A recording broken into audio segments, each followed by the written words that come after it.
ಹೋಟೆಲ್ನ ಮ್ಯಾನೇಜರ್ ಜೊತೆಯಲ್ಲಿ ನಮ್ಮ ಪ್ರತಿನಿಧಿ ಸತ್ತರ ಮಾತಾಡಿದ್ರು. ಪರಿಸ್ಥಿತಿ ಏನು ಎತ್ತ ಅನ್ನೋದ್ರ ಬಗ್ಗೆ ಮ್ಯಾನೇಜರ್ ಹೇಳಿದ್ರು.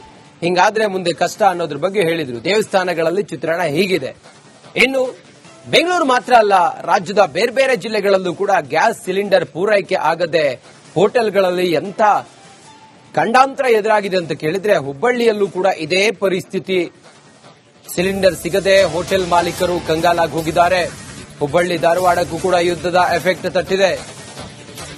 ಕಮರ್ಷಿಯಲ್ ಸಿಲಿಂಡರ್ಗಳ ಪೂರೈಕೆ ಸ್ಥಗಿತ ಆಗಿರೋದ್ರಿಂದಾಗಿ ಪರದಾಡ್ತಿದ್ದಾರೆ. ವಾಣಿಜ್ಯ ಬಳಕೆ ಸಿಲಿಂಡರ್ಗಾಗಿ ವ್ಯಾಪಾರಿಗಳು ಪರದಾಡುತ್ತಿದ್ದಾರೆ. ಗೃಹ ಬಳಕೆ ಸಿಲಿಂಡರ್ಗಳಿಗೂ ಕೂಡ ಅಭಾವ ಶುರುವಾಗುತ್ತಾ. ಎಲ್ಪಿಜಿ ಏಜೆನ್ಸಿಗಳಿಗೂ ಕೂಡ ಗ್ಯಾಸ್ ಎಮರ್ಜೆನ್ಸಿಯ ತಲೆನೋವು ಎದುರಾಗಿದೆ. ಹುಬ್ಬಳ್ಳಿ ಧಾರವಾಡಕ್ಕೂ ಕೂಡ ಯುದ್ಧದ ಎಫೆಕ್ಟ್ ತಟ್ಟಿದೆ.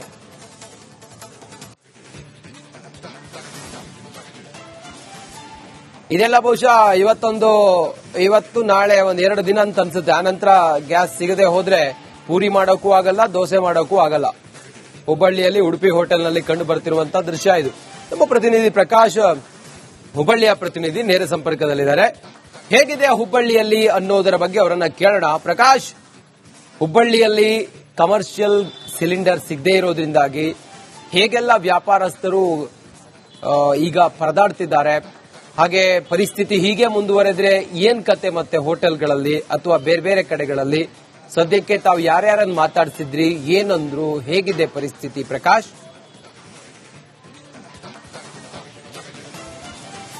ಎಸ್, ಖಂಡಿತವಾಗ್ಲೂ ರಂಜಿತ್, ತಾವು ಹೇಳ್ತಾ ಇರುವಂತ ಮಾತು ನಿಜಕ್ಕೂ ಅಕ್ಷರಶಃ ಸತ್ಯ ಅಂತ ಹೇಳ್ಬೋದು. ಯಾಕಂದ್ರೆ ಇವತ್ತು ಮತ್ತೆ ನಾಳೆ ಕಳೆದ್ರೆ ಬಹುತೇಕ ಅಂದ್ರೆ ವಾಣಿಜ್ಯಗರಿ ಹುಬ್ಬಳ್ಳಿಯ ಹೋಟೆಲ್ಗಳು ಬಂದ್ ಆಗುವಂತ ಒಂದು ಪರಿಸ್ಥಿತಿಯನ್ನ ಎದುರಿಸ್ತಾ ಇರತಕ್ಕಂಥದ್ದು. ಯಾಕಂದ್ರೆ ಮಧ್ಯಪ್ರಾಚ್ಯ ಸಂಘರ್ಷದ ಹಿನ್ನೆಲೆಯಲ್ಲಿ ಧಾರವಾಡ ಜಿಲ್ಲೆಗೂ ಕೂಡ ಈ ಒಂದು ಸಿಲಿಂಡರ್ನ ಬಿಸಿ ತಡ್ತಾ ಇರತಕ್ಕಂಥದ್ದು. ಸದ್ಯ ನಾನೀಗ ಸ್ಟೇಷನ್ ರಸ್ತೆಯಲ್ಲಿ ಇರತಕ್ಕಂತ ಹೋಟೆಲ್ ಒಂದರ ಮುಂಭಾಗದಲ್ಲಿದ್ದೀನಿ.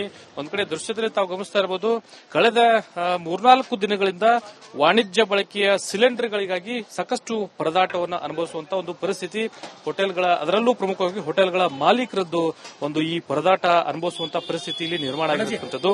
ಯಾಕಂದ್ರೆ ಬಹುತೇಕ ಒಂದು ಹೋಟೆಲ್ಗಳಿಗೆ ವಾಣಿಜ್ಯ ಬಳಕೆಯ ಸಿಲಿಂಡರ್ಗಳನ್ನೇ ಏನು ಬಳಕೆ ಮಾಡಬೇಕಾಗುತ್ತೆ. ಈ ಹಿನ್ನೆಲೆಯಲ್ಲಿ ಸಂಪೂರ್ಣವಾಗಿ ವಾಣಿಜ್ಯ ಬಳಕೆಯ ಸಿಲಿಂಡರ್ಗಳ ಒಂದು ಕೊರತೆ ಆಗಿರತಕ್ಕಂಥ ಹಿನ್ನೆಲೆಯಲ್ಲಿ ಸರಬರಾಜಿನಲ್ಲಿ ವ್ಯತ್ಯಯ ಆಗ್ತಾ ಇರತಕ್ಕಂಥ ಹಿನ್ನೆಲೆಯಲ್ಲಿ ಸಾಕಷ್ಟು ಒಂದು ಸಮಸ್ಯೆಯನ್ನು ಎದುರಿಸುವಂತಹ ಒಂದು ಪರಿಪಾಟಲನ್ನ ಅನುಭವಿಸುವಂತಹ ಒಂದು ಪರಿಸ್ಥಿತಿಗೆ ಹೋಟೆಲ್ ಉದ್ಯಮಗಳು ಬಂದು ತಲುಪಿರ್ತಕ್ಕಂಥದ್ದು. ನಾನು ಹೋಟೆಲ್ನ ಮಾಲೀಕರನ್ನ ಮಾತಾಡಿಸ್ತಾ ಹೋಗ್ತೀನಿ. ಸರ್, ಯಾವ ರೀತಿ ಸಮಸ್ಯೆ ಆಗ್ತಾ ಇದೆ? ವಾಣಿಜ್ಯ ಬಳಕೆ ಸಿಲಿಂಡರ್ಗಳು, ಈಗ ತಾವು ದಿನನಿತ್ಯ ಸಿಲಿಂಡರ್ಗಳನ್ನ ಬಳಕೆ ಮಾಡ್ತೀರಿ, ಸಿಗ್ತಾ ಇಲ್ಲ, ಸಿಲಿಂಡರ್ಗಳು ಅಭಾವ ಆಗ್ತಾ ಇದೆ, ಯಾವ ರೀತಿ ಸಮಸ್ಯೆ ಆಗ್ತಾ ಇದೆ? ಸರ್, ಈಗ ಒಂದು 3-4 ದಿವಸ ಆಯ್ತು ಸರ್. ಯಾರಿಗೆ ಈಗ ನಾವು ಏಜೆನ್ಸಿಯವರಿಗೆ ಫೋನ್ ಮಾಡಿದ್ರೆ ಅವ್ರದ್ದು ಸ್ವಿಚ್ ಆಫ್, ಇಲ್ಲಾಂದ್ರೆ ಗಾಡಿ ಬರಲಿಲ್ಲ, ಲೋಡ್ ಮಾಡ್ತಾ ಇಲ್ಲ, ಗಾಡಿ ತುಂಬ್ತಾ ಇಲ್ಲ, ಪರ್ಮಿಷನ್ ಇಲ್ಲ, ಹಿಂಗೆ ಹೇಳ್ತಾರೆ. ಕಮರ್ಷಿಯಲ್ ಅಂತೂ ಬಹಳ ಕಷ್ಟ. ಈಗ ನೋಡಿ, ಈಗ 3-4 ದಿವಸದಿಂದ ಪರದಾಡೋದಂದ್ರೆ ಅಷ್ಟಿಷ್ಟಲ್ಲ, ಒಟ್ಟು ಅಲ್ಲಿ ಇಲ್ಲಿ ಅಂತೇಳಿ. ಈಗ ನೋಡಿ, ಇವತ್ತು ಸಾಯಂಕಾಲ ಮಟ್ಟ ಆಗ್ಬೋದು ನಮ್ದು, ನಾಳೆ ಏನು ಕತ್ತಿ ಇದೆ. ಸಣ್ಣ ಪುಟ್ಟ ಅಂತೂ ಎಲ್ಲ ಮುಗ್ದೇ ಬಿಟ್ಟೈತೆ. ಎಲ್ಲ ಸಣ್ಣ ಪುಟ್ಟ ಹೋಟ್ಲವ್ರದ್ದೆಲ್ಲ ಏನು ಬಹಳ ಕಷ್ಟ ಐತೆ. ದೊಡ್ಡದನ್ನ ಸ್ವಲ್ಪ ಏನೋ ನಡೆದ್ರೆ ನಡಿಬೋದು. ನಮಗಂತೂ ಭಾರಿ ಕಷ್ಟ ಆಗಿದೆ ಸರ್. ಈಗ ಬಂದ್ ಮಾಡುವಂತ ಪರಿಸ್ಥಿತಿ ಬಂದೈತೆ ನೋಡಿ. ಈಗ ಯಾರಿಗೆ ಫೋನ್ ಮಾಡಿದ್ರು ಇಲ್ಲವೇ ಇಲ್ಲ, ಸ್ಟಾಕ್ ಇಲ್ಲ ಅಂತ ಹೇಳ್ತಾ ಇದಾರೆ. ಎಲ್ಲೂ ಸಿಗ್ತಾ ಇಲ್ಲ ಸರ್, ಕಮರ್ಷಿಯಲ್ ಅಂತೂ ಸಿಗ್ತಾನೆ ಇಲ್ಲ. ಯಾರು ನಾವು ಎಷ್ಟು ಗಂಟೆ ಕೇಳ್ತೀವಿ, ಯಾವ ಏಜೆನ್ಸಿ ಹತ್ರ ಕೇಳಿದ್ರೆ ಯಾರ ಕಡೆನೂ ಇಲ್ಲ, ಸ್ವಿಚ್ ಆಫ್. ಇಲ್ಲಿ ಯಾರೊಬ್ರು ಫೋನ್ ಎತ್ತಿದ್ರೆ ಸ್ಟಾಕ್ ಇಲ್ಲ, ಗಾಡಿ ತುಂಬ್ತಾ ಇಲ್ಲ, ಗಾಡಿ ಎಲ್ಲ ವಾಪಸ್ ಬರ್ತಾ ಅಂತ ಹೇಳ್ತದೆ ಸರ್. ನಮಗೊಂದು 2 ದಿವಸ, 1.5-2 ದಿವಸ ಬರುತ್ತೆ ಸರ್ ಅದು. ಹಾಗಾಗಿ ಈ ಒಟ್ಟು ಒಂದಿತ್ತು, ಇವತ್ತೇನು ಸಾಯಂಕಾಲ ತನಕ ನಡಿಬಹುದು, ನಡೆದ್ರೆ ಅಷ್ಟೇ ಸರ್. ನಾಳೆ ಕತೆ ಏನೋ ಗೊತ್ತಿಲ್ಲ. ಈಗ ಏನು ಸದ್ಯಕ್ಕೆ ಏನು ಬಗೆಹರಿಯಂಗೂ ಕಾಣೋದಿಲ್ಲ, ಏನಿದೆ ಹಂಗಾಗಿತ್ತು. ಈಗ ನೋಡ್ರಿ ಸರ್, ಇವತ್ತು ಬೆಳಗ್ಗೆ ಈಗ 4-5 ತಾರೀಕು ಕಾಲ್ ಮಾಡಿದ್ರೆ ಎಲ್ಲರದ್ದು ಸ್ವಿಚ್ ಆಫೇ. ಯಾರು ನಾವು ಡೈಲಿ ತಗೊಳ್ಳೋರು ಅವರಂತೂ ಈ ಕಡೆ ಬರೋದೇ ಇಲ್ಲ. ಹಿಂಗಾಗಿದೆ. ಎಸ್ ರಂಜಿತ್, ಇದಿಷ್ಟು ಹೋಟೆಲ್ಗಳ ಮಾಲೀಕರ ಒಂದು ಮಾತುಗಳು. ಒಂದ್ ಕಡೆ ಸಾಕಷ್ಟು ವಾಣಿಜ್ಯ ಬಳಕೆಯ ಸಿಲಿಂಡರ್ಗಳ ಅಭಾವ ಇರತಕ್ಕಂಥ ಹಿನ್ನೆಲೆಯಲ್ಲಿ ನಾವು ಪ್ರತಿನಿತ್ಯ ಅಂದ್ರೆ ಮೊನ್ನೆಯಿಂದನೂ ಕೂಡ ಈ ಸಿಲಿಂಡರ್ ಸರಬರಾಜು ಮಾಡುವಂತ ನಿಟ್ಟಿನಲ್ಲಿ ಏಜೆನ್ಸಿಗಳಿಗೆ ಕರೆ ಮಾಡಿದ್ರೆ ಸಂಪೂರ್ಣವಾಗಿ ಯಾವುದೇ ರೀತಿಯಾದಂತಹ ಸಿಲಿಂಡರ್ಗಳು ಸಿಗ್ತಾ ಇಲ್ಲ ಅಂತಕ್ಕಂಥ ಒಂದು ಮಾತುಗಳನ್ನು ಹೇಳ್ತಾ ಇರುವಂತಹ ಹಿನ್ನೆಲೆಯಲ್ಲಿ ಇವತ್ತು ಮಧ್ಯಾಹ್ನ ಅಥವಾ ಸಂಜೆ ವೇಳೆಗೆ ಈಗ ಇರುವಂತಹ ಸಿಲಿಂಡರ್ಗಳು ಬಳಕೆ ಆಗುವಂತ ಸಾಧ್ಯತೆಗಳಿದಾವೆ. ಇದನ್ನ ಹೊರತುಪಡಿಸಿದ್ರೆ ನಾಳೆ ಬೆಳಿಗ್ಗೆ ನಾವು ಹೋಟೆಲ್ಗಳನ್ನ ಓಪನ್ ಮಾಡೋದೇ ಕಷ್ಟ ಅಂತಕ್ಕಂಥ ಒಂದು ನೋವನ್ನ, ಅಳಲನ್ನ ತೋಡ್ಕೊಳ್ತಾ ಇರ್ತಕ್ಕಂಥದ್ದು. ರಂಜಿತ್,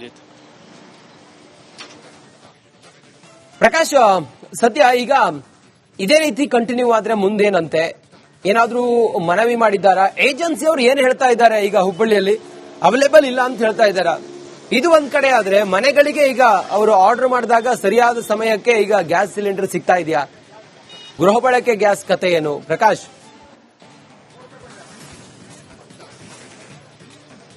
ಎಸ್, ಖಂಡಿತವಾಗ್ಲೂ ರಂಜಿತ್. ಒಂದ್ ಕಡೆ ನಾವು ಈ ಪರಿಸ್ಥಿತಿಯನ್ನ ಗಮನಿಸೋದಾದ್ರೆ ಗೃಹ ಬಳಕೆ ಅಂದ್ರೆ ವಾಣಿಜ್ಯ ಬಳಕೆ ಸಿಲಿಂಡರ್ಗಳು ಏನು ಅಭಾವ ಸೃಷ್ಟಿಯಾಗಿದೆ, ಈ ವಾಣಿಜ್ಯ ಬಳಕೆ ಸಿಲಿಂಡರ್ಗಳ ಅಭಾವ ಸೃಷ್ಟಿಯಾಗಿರ್ತಕ್ಕಂಥ ಹಿನ್ನೆಲೆಯಲ್ಲಿ ಬಹುತೇಕ ಹೋಟೆಲ್ ಉದ್ಯಮಕ್ಕೆ ಸಾಕಷ್ಟು ಹೊಡೆತವನ್ನ ಕೊಟ್ಟಿರ್ತಕ್ಕಂಥದ್ದು. ಬಹುತೇಕ ಅಂದ್ರೆ ಹುಬ್ಬಳ್ಳಿ ಧಾರವಾಡ ಸೇರಿದಂತೆ ಒಂದ್ ಕಡೆ ಹೋಟೆಲ್ ಅಸೋಸಿಯೇಷನ್ ಅಡಿ 300ಕ್ಕೂ ಅಧಿಕ ಏನು ಹೋಟೆಲ್ಗಳು ಇರತಕ್ಕಂಥದ್ದು, ಈ ಹೋಟೆಲ್ಗಳ ಮಾಲೀಕರಿಗೆ ಒಂದು ಸಂಕಷ್ಟ ಎದುರಾಗಿರ್ತಕ್ಕಂಥದ್ದು. ಇದನ್ನ ಹೊರತುಪಡಿಸಿದರೆ ಒಂದ್ ಕಡೆ ಏಜೆನ್ಸಿಗಳ ಮಾಲೀಕರು ಹೇಳ್ತಾ ಇರುವಂತದ್ದು, ಸದ್ಯಕ್ಕೆ ಗೃಹ ಬಳಕೆ ಸಿಲಿಂಡರ್ಗಳಿಗೆ ಯಾವುದೇ ಕೊರತೆ ಇಲ್ಲ, ಗೃಹ ಬಳಕೆ ಸಿಲಿಂಡರ್ ಯಥಾವತ್ತಾಗಿ ಸರಬರಾಜು ಆಗ್ತಾ ಇದ್ದಾವೆ. ಆದ್ರೆ ಅದರಲ್ಲೂ ಕೂಡ ಕೆಲವೊಂದಿಷ್ಟು ವ್ಯತ್ಯಯಗಳು ಆಗ್ತಾ ಇರುವಂತಹ ಹಿನ್ನೆಲೆಯಲ್ಲಿ ಒಂದ್ ಕಡೆ ಗ್ರಾಹಕರು ಕೂಡ ಪರದಾಡುವಂತಹ ಪರಿಸ್ಥಿತಿ ನಿರ್ಮಾಣ ಆಗಿರ್ತಕ್ಕಂಥದ್ದು. ಬಹುತೇಕ ಒಂದು ಏಜೆನ್ಸಿಗಳು ಅಂದ್ರೆ ಸಿಲಿಂಡರ್ಗಳನ್ನ ಗೃಹ ಬಳಕೆ ಯೂಸ್ ಮಾಡತಕ್ಕಂತ ಒಂದು ಸಿಲಿಂಡರ್ಗಳ ಒಂದು ಗ್ರಾಹಕರು ಏನಿದ್ದಾರೆ ಬಹುತೇಕ ಏಜೆನ್ಸಿಗಳ ಮುಂದೆ ಸಾಲುಗಟ್ಟಿ ನಿಲ್ಲುವಂತಹ ಒಂದು ಪರಿಸ್ಥಿತಿ ಕೂಡ ನಿರ್ಮಾಣ ಆಗಿರತಕ್ಕಂಥದ್ದು. ಹುಬ್ಬಳ್ಳಿ ಧಾರವಾಡ ಅವಳಿ ನಗರದಾದ್ಯಂತ ಯಾವೆಲ್ಲ ಏಜೆನ್ಸಿಗಳಲ್ಲಿ ಗೃಹ ಬಳಕೆ ಸಿಲಿಂಡರ್ಗಳನ್ನ ಪೂರೈಕೆ ಮಾಡಲಾಗುತ್ತೆ, ಗೃಹ ಬಳಕೆ ಸಿಲಿಂಡರ್ಗಳನ್ನ ಸರಬರಾಜು ಮಾಡಲಾಗುತ್ತೆ, ಆ ಒಂದು ಏಜೆನ್ಸಿಗಳ ಮುಂದೆ ಪರದಾಡುವಂತಹ ಪರಿಸ್ಥಿತಿ ಅಂದ್ರೆ ಬಹುತೇಕ ಗ್ರಾಹಕರು ಕೂಡ ಪರದಾಡುವಂತಹ ಪರಿಸ್ಥಿತಿ ಇಲ್ಲಿ ನಿರ್ಮಾಣ ಆಗಿರ್ತಕ್ಕಂಥದ್ದು. ಇದನ್ನ ಗಮನಿಸ್ತಾ ಇದ್ರೆ ಈಗ ಸದ್ಯಕ್ಕೆ ವಾಣಿಜ್ಯ ಬಳಕೆಯ ಸಿಲಿಂಡರ್ಗಳ ಒಂದು ಪೂರೈಕೆ ಸಂಪೂರ್ಣವಾಗಿ ಸ್ಥಗಿತಗೊಂಡಿದೆ. ಇದರ ಬೆನ್ನಲ್ಲೇ ಮತ್ತೆ ಗೃಹ ಬಳಕೆಯ ಸಿಲಿಂಡರ್ಗಳಿಗೂ ಇದೇ ರೀತಿ ಒಂದು ಎಫೆಕ್ಟ್ ಆಗುತ್ತಾ ಅಂತಕ್ಕಂಥ ಒಂದು ಅನುಮಾನ ಈಗ ಸೃಷ್ಟಿಯಾಗಿರ್ತಕ್ಕಂಥದ್ದು. ಈ ಹಿನ್ನೆಲೆಯಲ್ಲಿ ಇವತ್ತು ಧಾರವಾಡ ಜಿಲ್ಲಾಧಿಕಾರಿಗಳಿಂದ ಒಂದು ಮಹತ್ವದ ಸಭೆಯನ್ನ ನಡೆಸ್ತಾ ಇರತಕ್ಕಂಥ ಹಿನ್ನೆಲೆಯಲ್ಲಿ ಆ ಸಭೆಯಲ್ಲಿ ಯಾವೆಲ್ಲ ತೀರ್ಮಾನಗಳನ್ನ ತೆಗೆದುಕೊಳ್ಳಲಾಗ್ತಾ ಇದೆ ಅಂದ್ರೆ ಹೋಟೆಲ್ ಉದ್ಯಮಿಗಳಿರ್ಬೋದು, ಅದೇ ರೀತಿ ಏಜೆನ್ಸಿಗಳಿಗೆ ಒಂದು ಪ್ರತ್ಯೇಕವಾಗಿ ಒಂದು ಸಭೆಯನ್ನ ಮಾಡುವ ಮೂಲಕ ಈ ಸಭೆಯಲ್ಲಿ ಈ ಕೊರತೆ ಅಂದ್ರೆ ಸಿಲಿಂಡರ್ಗಳ ವಾಣಿಜ್ಯ ಬಳಕೆಯ ಸಿಲಿಂಡರ್ಗಳ ಒಂದು ಕೊರತೆ ಇರಬಹುದು, ಅದರಲ್ಲೂ ಪ್ರಮುಖವಾಗಿ ಗೃಹ ಬಳಕೆಯ ಸಿಲಿಂಡರ್ಗಳಿಗೆ ಯಾವುದೇ ರೀತಿಯಾದಂತಹ ಕೊರತೆ ಆಗದಂತಹ ಹಿನ್ನೆಲೆಯಲ್ಲಿ ಯಾವ ರೀತಿ ಕ್ರಮಗಳನ್ನು ಕೈಗೊಳ್ಳಲಾಗುತ್ತೆ, ಸರಬರಾಜು ಒಂದು ನಿಟ್ಟಿನಲ್ಲಿ ಸಿಲಿಂಡರ್ಗಳ ಸರಬರಾಜು ಒಂದು ನಿಟ್ಟಿನಲ್ಲಿ ಯಾವ ಒಂದು ಹೋಟೆಲ್ನ ಮ್ಯಾನೇಜರ್ ಜೊತೆಯಲ್ಲಿ ನಮ್ಮ ಪ್ರತಿನಿಧಿ ಸತ್ತರ ಮಾತಾಡಿದ್ರು. ಪರಿಸ್ಥಿತಿ ಏನು ಎತ್ತ ಅನ್ನೋದ್ರ ಬಗ್ಗೆ ಮ್ಯಾನೇಜರ್ ಹೇಳಿದ್ರು. ಹಿಂಗಾದ್ರೆ ಮುಂದೆ ಕಷ್ಟ ಅನ್ನೋದ್ರ ಬಗ್ಗೆ ಹೇಳಿದ್ರು. ದೇವಸ್ಥಾನಗಳಲ್ಲಿ ಚಿತ್ರಣ ಹೀಗಿದೆ. ಇನ್ನು ಬೆಂಗಳೂರು ಮಾತ್ರ ಅಲ್ಲ, ರಾಜ್ಯದ ಬೇರೆ ಬೇರೆ ಜಿಲ್ಲೆಗಳಲ್ಲೂ ಕೂಡ ಗ್ಯಾಸ್ ಸಿಲಿಂಡರ್ ಪೂರೈಕೆ ಆಗದೆ ಹೋಟೆಲ್ಗಳಲ್ಲಿ ಎಂತ ಖಂಡಾಂತರ ಎದುರಾಗಿದೆ ಅಂತ ಕೇಳಿದ್ರೆ ಹುಬ್ಬಳ್ಳಿಯಲ್ಲೂ ಕೂಡ ಇದೇ ಪರಿಸ್ಥಿತಿ. ಸಿಲಿಂಡರ್ ಸಿಗದೆ ಹೋಟೆಲ್ ಮಾಲೀಕರು ಕಂಗಾಲಾಗಿ ಹೋಗಿದ್ದಾರೆ.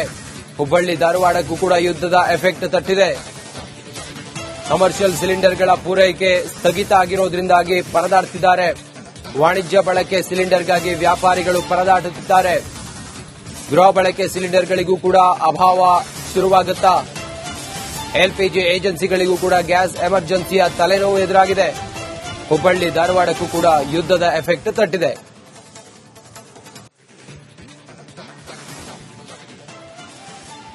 ಇದೆಲ್ಲ ಬಹುಶಃ ಇವತ್ತು ನಾಳೆ ಒಂದೆರಡು ದಿನ ಅಂತ ಅನ್ಸುತ್ತೆ. ಆನಂತರ ಗ್ಯಾಸ್ ಸಿಗದೆ ಹೋದ್ರೆ ಪೂರಿ ಮಾಡೋಕ್ಕೂ ಆಗಲ್ಲ, ದೋಸೆ ಮಾಡೋಕ್ಕೂ ಆಗಲ್ಲ.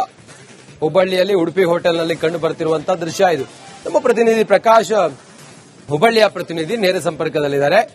ಹೇಗಿದೆ ಹುಬ್ಬಳ್ಳಿಯಲ್ಲಿ ಅನ್ನೋದರ ಬಗ್ಗೆ ಅವರನ್ನ ಕೇಳೋಣ. ಪ್ರಕಾಶ್, ಹುಬ್ಬಳ್ಳಿಯಲ್ಲಿ ಕಮರ್ಷಿಯಲ್ ಸಿಲಿಂಡರ್ ಸಿಗದೇ ಇರೋದ್ರಿಂದಾಗಿ ಹೇಗೆಲ್ಲ ವ್ಯಾಪಾರಸ್ಥರು ಈಗ ಪರದಾಡ್ತಿದ್ದಾರೆ, ಹಾಗೆ ಪರಿಸ್ಥಿತಿ ಹೀಗೆ ಮುಂದುವರೆದ್ರೆ ಏನ್ ಕತೆ ಮತ್ತೆ ಹೋಟೆಲ್ಗಳಲ್ಲಿ ಅಥವಾ ಬೇರೆ ಬೇರೆ ಕಡೆಗಳಲ್ಲಿ ಸದ್ಯಕ್ಕೆ ತಾವು ಯಾರ್ಯಾರನ್ನು ಮಾತಾಡ್ಸಿದ್ರಿ, ಏನಂದ್ರು, ಹೇಗಿದೆ ಪರಿಸ್ಥಿತಿ ಪ್ರಕಾಶ್?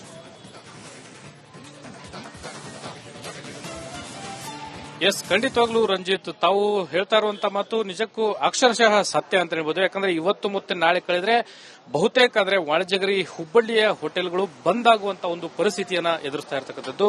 ಯಾಕಂದ್ರೆ ಮಧ್ಯಪ್ರಾಚ್ಯ ಸಂಘರ್ಷದ ಹಿನ್ನೆಲೆಯಲ್ಲಿ ಧಾರವಾಡ ಜಿಲ್ಲೆಗೂ ಕೂಡ ಈ ಒಂದು ಸಿಲಿಂಡರ್ನ ಬಿಸಿ ತಡ್ತಾ ಇರತಕ್ಕಂಥದ್ದು. ಸದ್ಯ ನಾನೀಗ ಸ್ಟೇಷನ್ ರಸ್ತೆಯಲ್ಲಿ ಇರತಕ್ಕಂತ ಹೋಟೆಲ್ ಒಂದರ ಮುಂಭಾಗದಲ್ಲಿದ್ದೀನಿ. ಒಂದ್ ಕಡೆ ದೃಶ್ಯದಲ್ಲಿ ತಾವು ಗಮನಿಸ್ತಾ ಇರಬಹುದು, ಕಳೆದ 3-4 ದಿನಗಳಿಂದ ವಾಣಿಜ್ಯ ಬಳಕೆಯ ಸಿಲಿಂಡರ್ಗಳಿಗಾಗಿ ಸಾಕಷ್ಟು ಪರದಾಟವನ್ನು ಅನುಭವಿಸುವಂತ ಒಂದು ಪರಿಸ್ಥಿತಿ ಹೋಟೆಲ್ಗಳ, ಅದರಲ್ಲೂ ಪ್ರಮುಖವಾಗಿ ಹೋಟೆಲ್ಗಳ ಮಾಲೀಕರದ್ದು ಒಂದು ಈ ಪರದಾಟ ಅನುಭವಿಸುವಂತಹ ಪರಿಸ್ಥಿತಿ ಇಲ್ಲಿ ನಿರ್ಮಾಣ ಆಗಿರತಕ್ಕಂಥದ್ದು. ಯಾಕಂದ್ರೆ ಬಹುತೇಕ ಒಂದು ಹೋಟೆಲ್ಗಳಿಗೆ ವಾಣಿಜ್ಯ ಬಳಕೆಯ ಸಿಲಿಂಡರ್ಗಳನ್ನೇ ಏನು